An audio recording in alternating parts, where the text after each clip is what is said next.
আমাদের যত অ্যাকাউন্ট আমরা প্রতিনিয়ত চালাই, এদের পাসওয়ার্ড কোথায় সেভ রাখবো বা এক পাসওয়ার্ড কীভাবে কী করবো আসলে? কখনোই এক পাসওয়ার্ড সব জায়গায় ইউজ করা যাবে না। তো যখন কোনোভাবে একটা হ্যাক হয়ে যাবে, তো সবগুলোই হ্যাক হয়ে যাবে। সো প্রত্যেকটার জন্য আলাদা আলাদা পাসওয়ার্ড ইউজ করতে হবে। পাসওয়ার্ড অবশ্যই ক্রিটিক্যাল পাসওয়ার্ড, যে সংখ্যা, নাম্বার, বুঝতে পারছেন, সব কিছু ইউজ করতে হবে। লাইক ধরেন আমি দিচ্ছি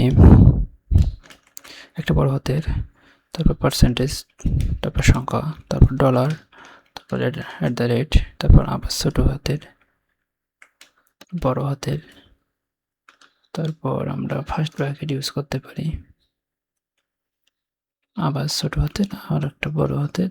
তো এই টাইপের পাসওয়ার্ড, যেটা কখনো হ্যাক হওয়া সম্ভব না, কেউ জানবে না যে আপনি এই টাইপের পাসওয়ার্ড ইউজ করছেন, তাই না? তো এটা হচ্ছে আপনার পাসওয়ার্ড এরকম ইউজ করলেন। তো এটা সেভ রাখবেন একটা, ধরেন ফেসবুকের জন্য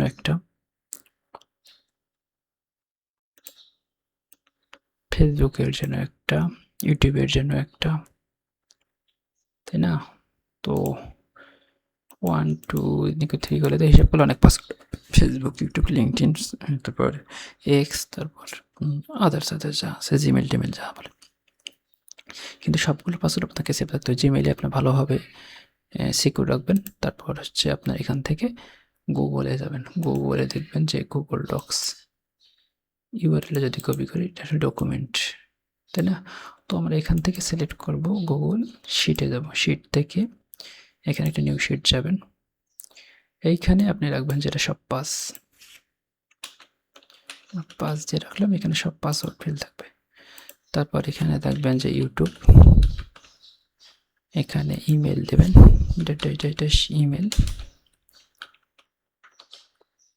এখানে পাসওয়ার্ড যেটা সেটা রাখবেন। তো ফেসবুকের যেটা দেবেন সেটা পাসওয়ার্ড থাকবে, তো ইউটিউবে যেটা দেবেন সেটা আবার আপনি এটা গুগল শিট, আপনি গুগলে অর্থাৎ আপনি প্লে স্টোর থেকে ডাউনলোড করতে পারেন, মোবাইলেও থাকবে। তো এটা সবসময় না রাখাই বেটার, যখন যে কেউ আবার ঢুকে যেতে পারে, সব কিছু এক করে নিতে পারে, সব কিছু কপি করে ও পাঠিয়ে দিলেন নিজের নাম্বার। তো এটা যখন প্রয়োজন হবে তখন আপনি জিমেল থেকে ইউজ করবেন, আর যখন প্রয়োজন হবে না তখন থেকে আপনার জিমেলে থেকে গেল, আর যখন লাগবে তখন পিসি থেকে আপনি জাস্ট নতুন আপডেট করে এখানে সেভ রেখে দিলেন, ঝামেলা শেষ। তো আপনি যদি 1000ও হয়, এরকম 1000 অ্যাকাউন্টের পাসওয়ার্ড সেভ, তো এটা এভাবে 1000 অ্যাকাউন্টের পাসওয়ার্ড সেভ করতে পারবেন।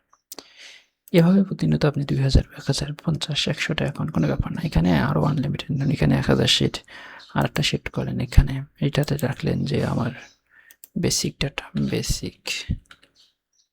এখানে রাখলেন যে এখানে নাম বেসিক করে, এর নামের অ্যাকাউন্ট, ওর নামের অ্যাকাউন্ট, এগুলো দিয়ে আপনি সেভ করতে পারবেন।